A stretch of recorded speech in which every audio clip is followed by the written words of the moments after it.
Hey everyone, it's Rye bringing you another episode on the Civ specific ramblings. In this episode, we're going to cover Rome as requested by you guys.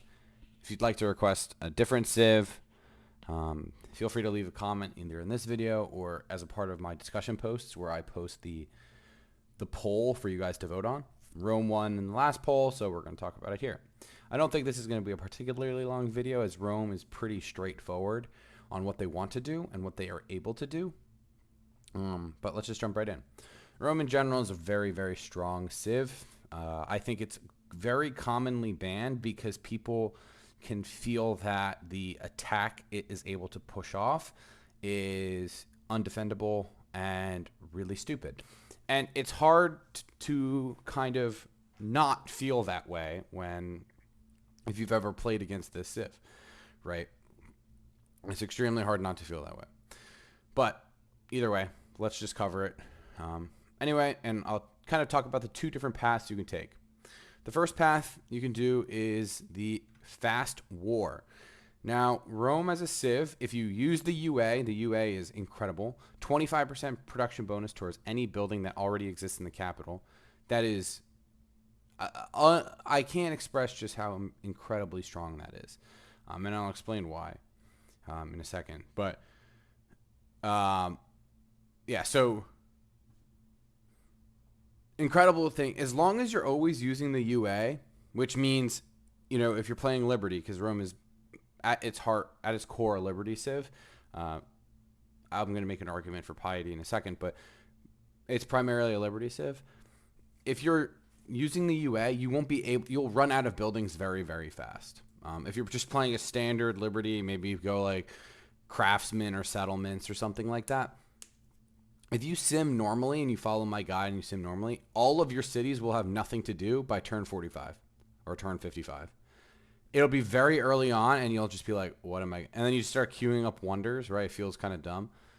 At that point, because Rome is such a fast Civ, may as well just start prepping units and go kill someone, right? Like that's kind of like how the Civ progresses.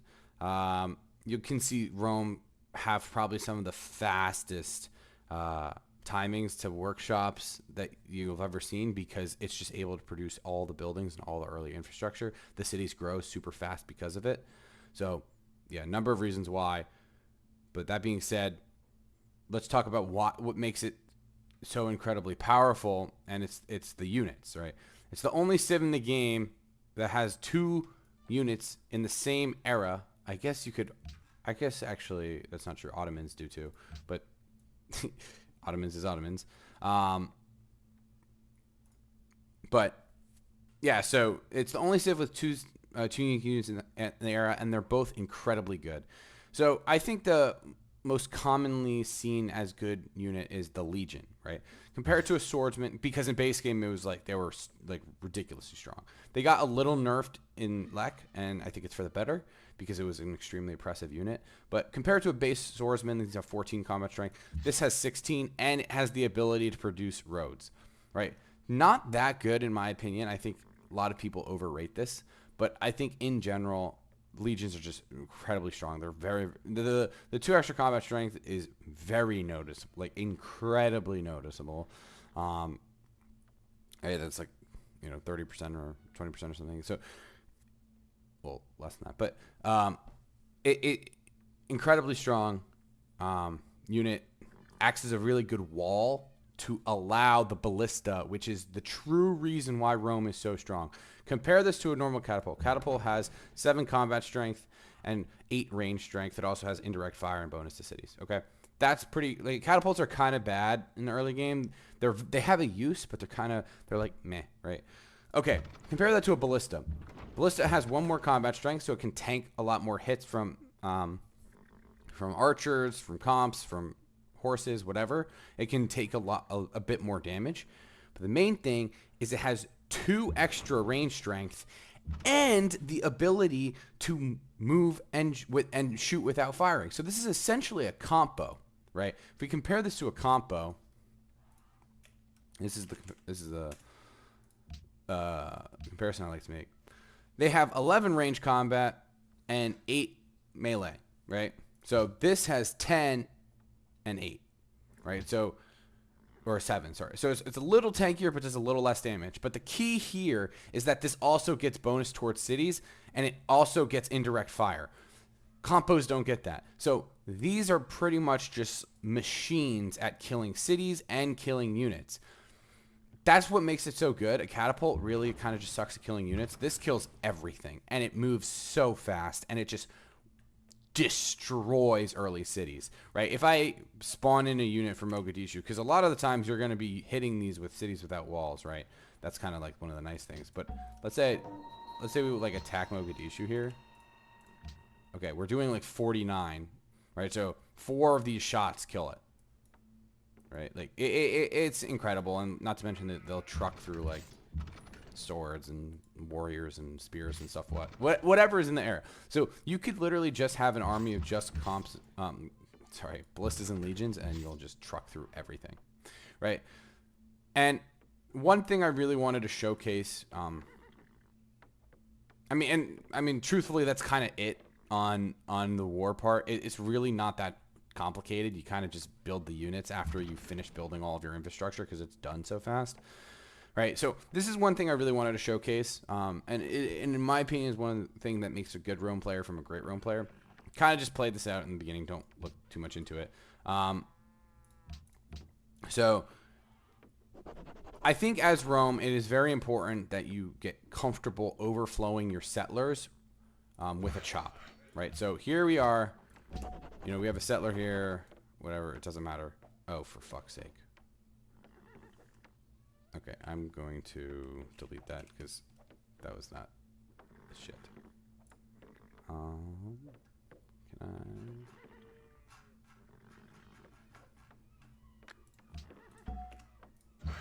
All right, so what we did here is I'm going to switch up these tiles, and I overflowed this settler so that it was intentionally at 1. It was 1 hammer away, right? I'm overflowing 23. I have a chop. I want to 1-turn this granary, okay? And let me show you why. So we're going to be at 36 overflow. 1 turn of granary here. I can move this over and whatever. The reason why we want a 1-turn of granary is we want to spend as much time as normal building settlers. We want to maximize the amount of buildings in our capital, right? It's very common you overflow shrines. I would argue it's very important as Rome to start thinking about maybe you save a chop for a granary overflow. Maybe you save a chop for a shrine overflow so it's easier because you want to be able to use that UA as soon as possible, right? This is something that Rome specifically wants to do. They need to have their cap infrastructure built up to a point where, you know, you can actually build other buildings. You can justify building other buildings in your expanse. The other thing on Rome that you kind of want to keep in mind, sailing is something that's great to have because trade routes don't count as buildings. So you're not losing out on any modifier for not building them in expanse. So oftentimes I'll overflow a granary, or maybe I'll just start building I'll go worker straight into caravan or something like that. Worker monument into caravan. Because I want to always be using this thing, right? It's a 25% discount on every single building in the game, right? You always want to be using that. Another thing I also like doing is I like teching writing a bit earlier. Lets you, you're going to run out of stuff to build. Like you're kind of seeing the trend here. Rome is just such a fast sim civ. You always are going to be wanting stuff to build. So I think teching writing a little earlier is also really good. Okay, so this is the war aspect, right? We talked about these 2 units. We talked about why they synergize well together. We talked about how they come at a really great timing for Rome, right? Think about it like this. Like these 2 techs are kind of on the way to workshops. Oh, and by the way, we finished building every other building in the game. So may as well just build these 2 units, right? So it kind of works out. Let's talk about the other part of Rome that I think is super, super interesting.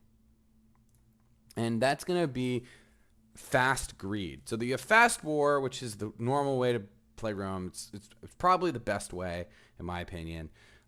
It's the reason you'd pick the Civ in most cases is just to do that and execute on that. Have the optionality, right? That's kind of the power of Civ in general. And what makes good Civs compared to to great civs is the optionality they have and how powerful their options are. Now, what I love about Rome is that it's not just the war civ. People will ban it for the war aspect, but they're kind of missing the bigger picture here where, yes, you have the optionality to do war. It's kind of like why honor is so good, because you can build a bunch of units and you can kill someone or you can kill a city-state, right? Rome is the same way. It's either I can go wide and then kill someone right afterwards, or I can go wide and scale super fast, right? These two ways you can do that very easily are with Messenger of the Gods. This is a very, very common pick on Rome because Messenger to me is either I have really good land and I can, or I'm playing like 5 or 6 city lib and I can keep my build queues pretty fast and my pop going on all of them, or I'm playing Rome and I am the only civ in the entire game that can keep up with this insanely fast science. The exception is Moors, but that doesn't count. So I can keep up with this science for the rest of the game. I will never fall behind. That is the power of Rome. Now, what's a common tree that falls behind in build queues early on? Well, it's piety, right?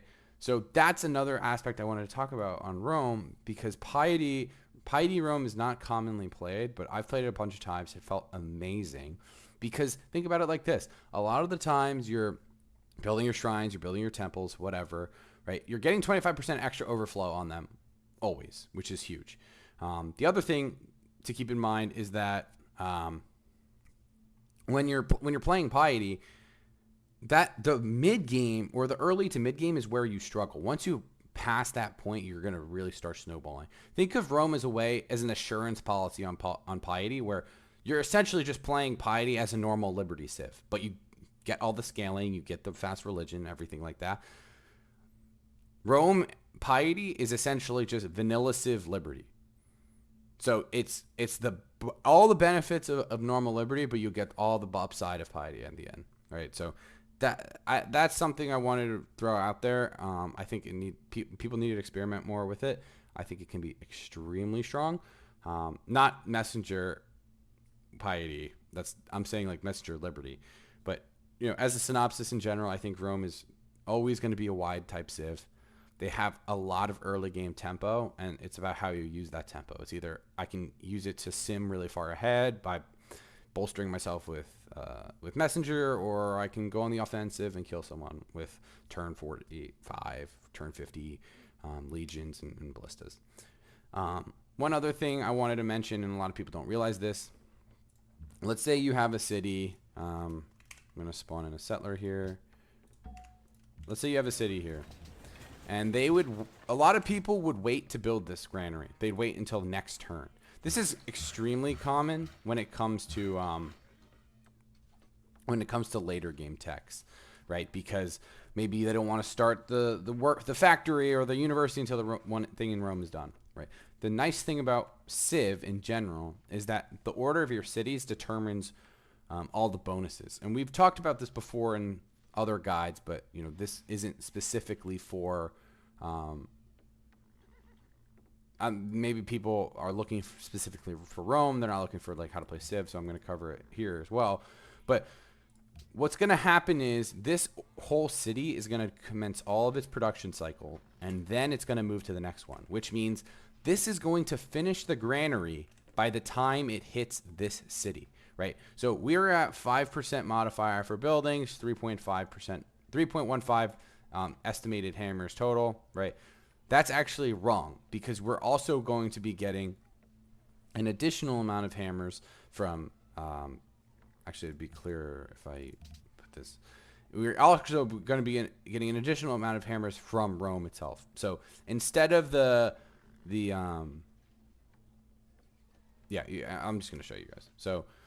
This is actually going to finish. The modifier for having a granary in capital will be applied to this city and all subsequent cities, right? So this is why I love overflowing a granary, right? So you see how we're at 5.2. So we gained the 5% building modifier, and then we also gained the 25 for having it in our capital, right? So, I'm actually showing the wrong screen, but I mean, you guys kind of see what I'm talking about here. 5% having in capital, 25% for having it in our for building in our expand that we already have, and then 5% for just having a building. So this is kind of one of the main things about Rome that sets weak Rome players from stronger Rome players. But hopefully this has been helpful. I wanted to keep this quick, and yet here it is. It goes a little long as always, but hope this has been helpful. Let me know if you have any questions. Feel free to leave any questions in the comments below. But yeah, until then, thanks for watching, and see you guys next time.